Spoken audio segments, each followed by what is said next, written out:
বিজয় সম্মেলনের মঞ্চ থেকে মুর্শিদাবাদের তৃণমূল জেলা সভাপতি অপূর্ব সরকারকে চ্যালেঞ্জ ভরতপুরের তৃণমূল বিধায়ক হুমায়ুন কবিরের। আপনি নিজের সিটটা সুরক্ষিত করুন, কোনো হিংস্র জন্তুর লেজে পা দিলে কামড় খেতে হবে, হুঙ্কার ভরতপুরের তৃণমূল বিধায়কের। পদ নিয়ে কোনোদিনই আগ্রহী নই, দল যা দায়িত্ব দেবে পালন করব, পাল্টা অপূর্ব সরকার।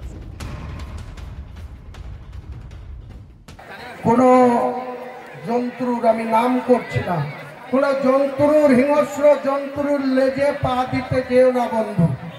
কোনো হিংস্র জন্তুর লেজে যখন পা পড়বে না, সে তখন ঘুরে এমন ছবল মারবে, সেই ছবলের বিষ তুমি আর হজম করতে পারবে না। তাই এখানকার মাতব্বর, তার তো প্রমোশন হয়েছে, তিনি এখনো লোককে বলে বেড়াচ্ছে যে আমার বাবা আছে কাঁদিতে, এখনো আমি আবার ফেরত আসবো। তোমার বাবার চেয়ার কত দিন থাকে সেটাও আমি 2026-এর পরে দেখব, যে তোমার বাবার চেয়ারটা কতদিন সুরক্ষিত থাকে।